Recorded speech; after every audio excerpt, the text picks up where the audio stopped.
milagro pararía la invasión alemana de todo el norte de Europa. Los romanos estaban dispuestos a extender sus legiones, su influencia, hacia más allá de las latitudes del Elba. Y desde luego, solo una confabulación, solo una conjura, solo un levantamiento al unísono de las tribus germanas lo podría impedir. Aunque algunos historiadores sospechaban que ni siquiera eso pararía la máquina letal romana. El imperio se expandía, el imperio se propagaba a velocidad rauda. Y más de 100 millones de seres humanos pensaban en romano. Prácticamente la tercera parte de la humanidad estaba bajo el influjo de Roma. Una capital, la ciudad eterna, que contaba con más de 1 millón de habitantes, hecho insólito, pues casi todos ellos eran de procedencia esclava.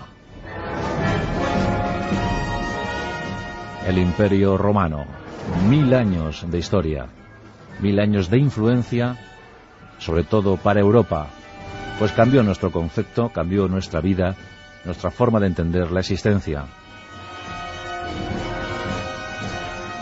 Y en aquellos momentos, con el occidente absolutamente pacificado, las Galias, Hispania, el proyecto de anexión se fijaba en el norte europeo. Pero aquí tenemos a un protagonista indiscutible de la historia. Su nombre Arminio, aunque posteriormente en el siglo XIX los nacionalistas germanos le autonombraron Hermann. Hermann significa hombre de guerra, hombre de armas. Y Arminio, desde luego, era candidato a ocupar ese lugar de privilegio en la historia de los alemanes. Arminio fue definido por el historiador Tácito como el libertador de la Germania.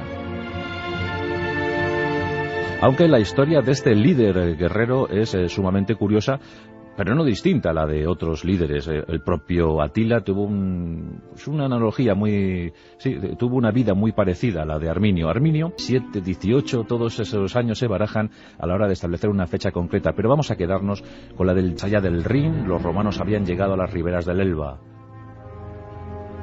Se habían posicionado en la actual Westfalia, en los territorios de la actual Westfalia, y allí un gobernador, Publio Quintilio Varo. Este hombre, más dado a los placeres mundanos que a los de la milicia, desde luego disfrutaba muchísimo en su posición de gobernador.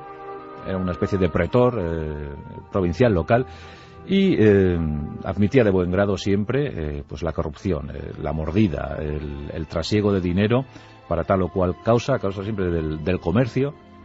Los mercaderes locales sabían muy bien que para traficar con sus productos, con sus mercaderías, debían hablar previamente con Varo. La situación era irrespirable, dicen. Y los germanos de aquella zona, desde luego, se sentían sometidos al yugo, a la presión terrible de los impuestos exigidos por Varo y sus gentes. Roma no estaba bien vista allí. Había muchos auxiliares, había muchos feudatarios, muchos afines, y desde luego los queruscos eran de esa condición. Pero Arminio, culto, preparado, dispuesto, siempre a la rebeldía, entendió que había llegado el momento de dirigir a su gente contra el invasor. Era momento para el levantamiento, para la sedición, para la sublevación de cuantas más tribus germanas, mejor. El objetivo, expulsar a los romanos de la Germania. Desde luego los latinos no estaban dispuestos a irse por las buenas, y mucho menos que un joven rebeldón, insolente, se lo solicitase.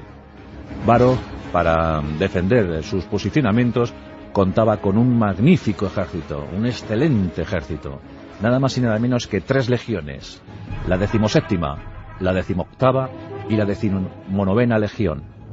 3 legiones apoyadas por tropas auxiliares, caballería, máquinas de guerra, toda una fuerza.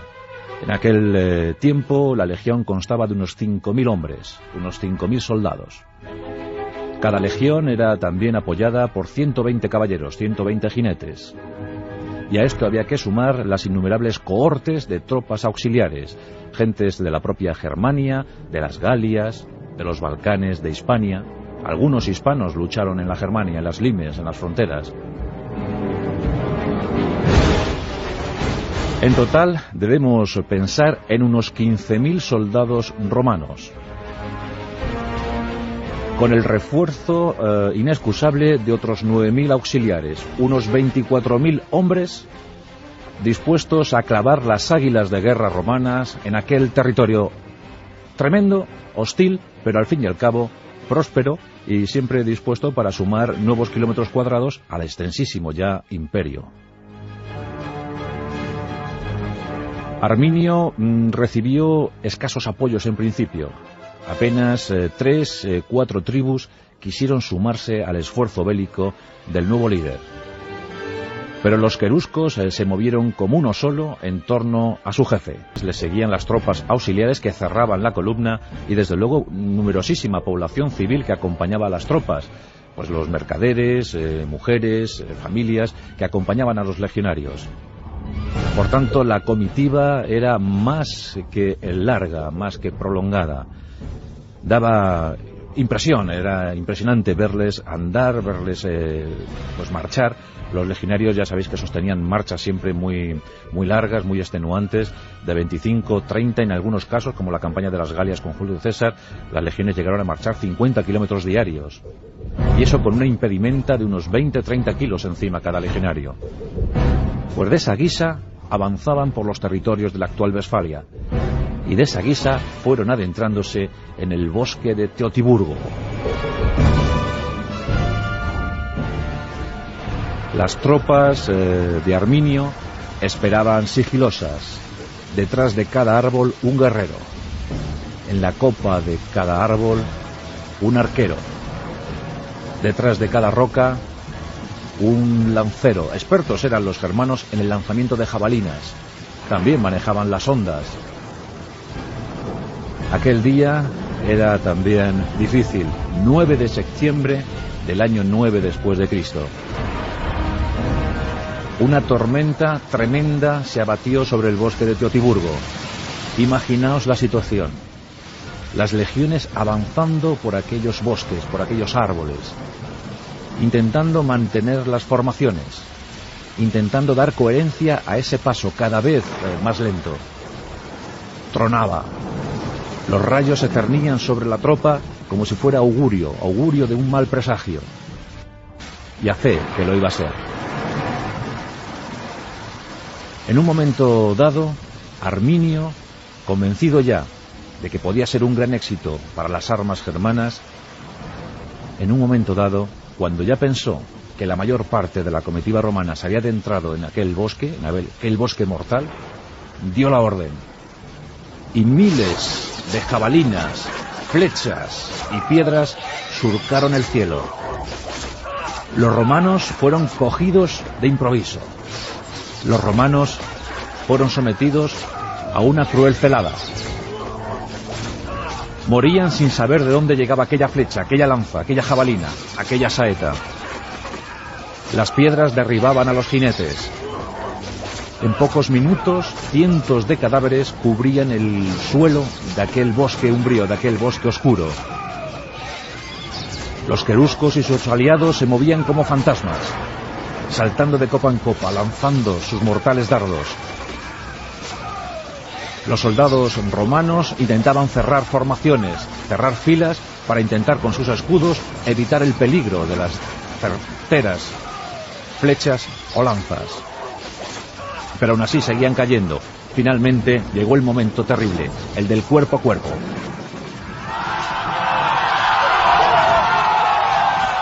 Si alguna vez hubo algo parecido a un infierno, eso debió ser Teotiburgo. Los germanos vestían sus pieles, portaban sus hachas, destrozaban cuerpos, mutilaban brazos, piernas, cabezas. El horror se apoderó de los legionarios, y a duras penas, intentando mantener una última coherencia, pudieron retirarse del bosque. Sufrieron miles miles de bajas. Perseguidos por los germanos, aún consiguieron levantar un campamento y ya un poco libres de tanto hostigamiento, pasar una noche, eso sí, muy atemorizados, apenas pudieron pegar ojo. De esa forma terminó ese 9 de septiembre, pero aún habría 2 jornadas más, ¿a cuál más terrible? Ya las bajas de los romanos habían sido numerosísimas, pero lo peor estaba por llegar. Al día siguiente el mal tiempo no cesaba. La lluvia parecía perenne, parecía incrustada en aquel cielo. Los romanos, detrás de sus cercos defensivos, detrás de aquel campamento, tenían que tomar una decisión. Sabían que estaban copados, que por todos lados que quisieras mirar había tropas de Armenio. La verdad es que los germanos ya estaban convencidos de su gran victoria e iban a procurar que aquella fuera resonante. Los generales romanos estaban impacientes, nerviosos seguramente por la emboscada o por la humillación que estaban sufriendo, pues los jinetes, los comandantes de las alas de caballería, lanzaron un ataque frontal infructuoso contra los germanos.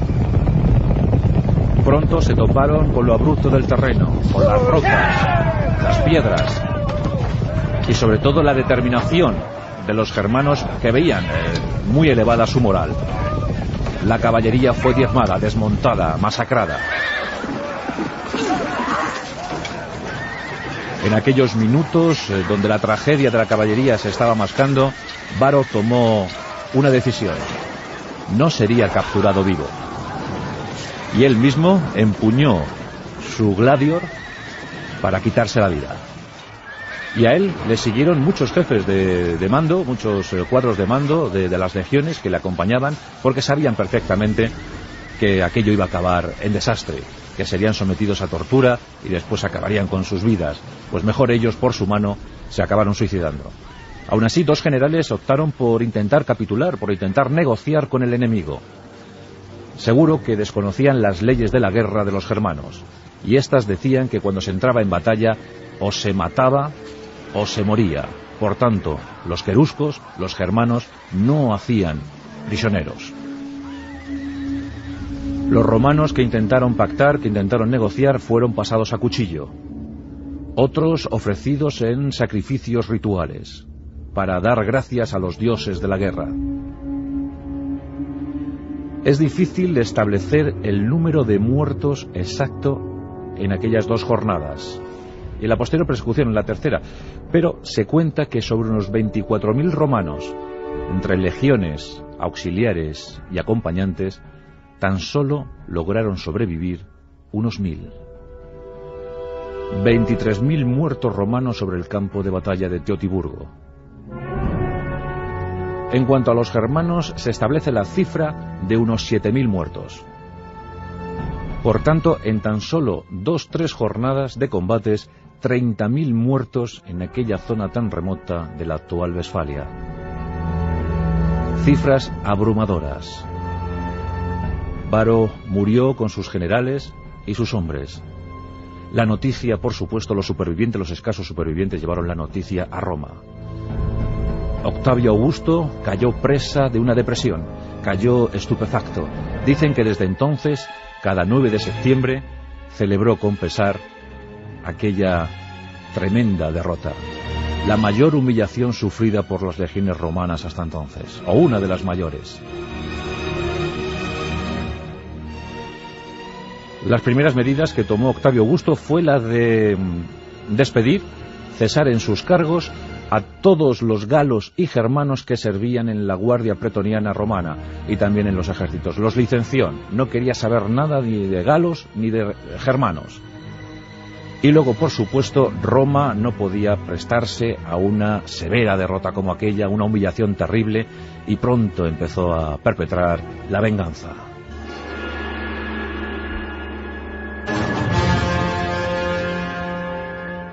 Arminio estaba en su mejor momento y bueno, pues lo cierto es que en aquel tiempo debía ser aclamado por todas las tribus, pero no fue así. Incluso su propia familia política le dio la espalda, porque muchos pensaban que la venganza de Roma iba a ser tremenda, contundente, terrible, definitiva.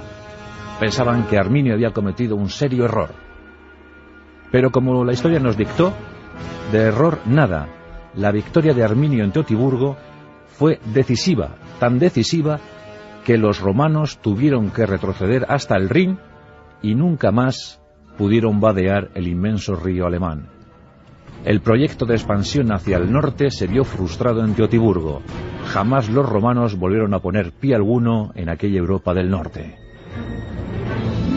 Por tanto, la acción decisiva de Arminio fue determinante y fundamental para que los germanos permanecieran libres y 4 siglos y medio más tarde amenazaran directamente a Roma, las invasiones bárbaras. Todo se gestó en ese año 9 después de Cristo.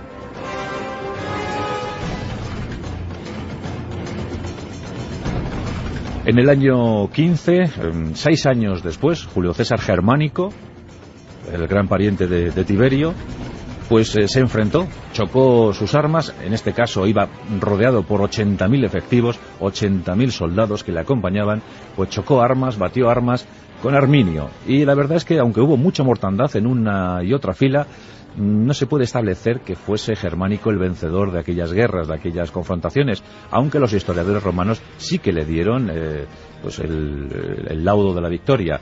Por tanto, Germánico adquiere ese nombre, Germánico, por esa supuesta victoria, por ese gran triunfo sobre Arminio, pero no se puede decir que fuera vencedor porque, como ya os digo, los romanos quedaron relegados a sus limes del Rin.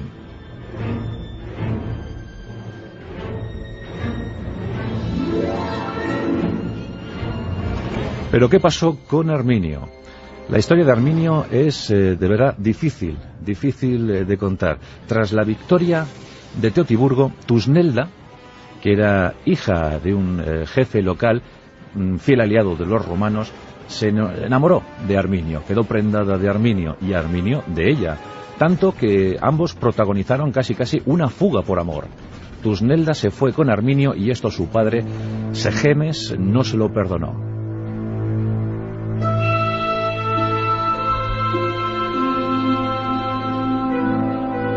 Y como era de prever, en ese año 21 se gestó la tragedia en torno a Arminio, y los propios familiares políticos del gran líder germano asesinaron a este jefe, a este rotundo guerrero, cuando no había cumplido ni siquiera los 40 años de edad.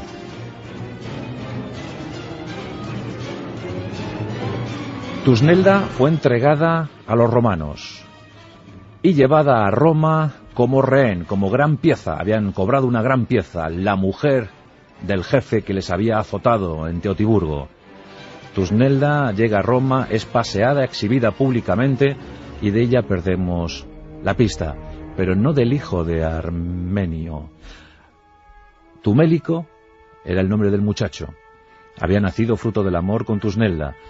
Tumélico fue dedicado a la lucha de gladiadores. Fue instruido en el circo romano, entregado a esas luchas tremendas entre gladiadores, y murió a los 30 años de edad en una de estas luchas de arenas circenses. Allí murió el hijo del gran jefe, de Arminio. Qué historia tan tremenda, ¿verdad? En el año 21 después de Cristo acabó la epopeya de Arminio, pero no su leyenda, no su estela. Ya os digo que en el siglo XIX, tan nacionalistas como eran los alemanes, levantaron un monumento impresionante cerca del sitio donde se produjo la batalla de Teotiburgo, en conmemoración, en homenaje a Arminio, desde entonces llamado Hermann, el hombre de la guerra.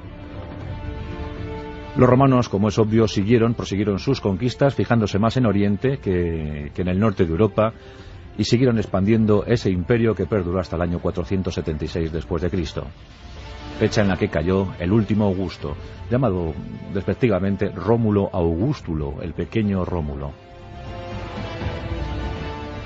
La historia del Imperio Romano es fascinante. Dieron luz, esplendor, civilización, idioma a buena parte del mundo conocido, pero también crueldad y devastación. Y desde luego líderes como Arminio, como Viriato, como el propio Vercingetorix, se levantaron siempre pensando en esa idea de ser libres. Por mucho que prometan los invasores, pensamos que nuestra forma de vida es la que hemos elegido, es la que deseamos mantener, y ante eso lucharemos, si es preciso, hasta la muerte.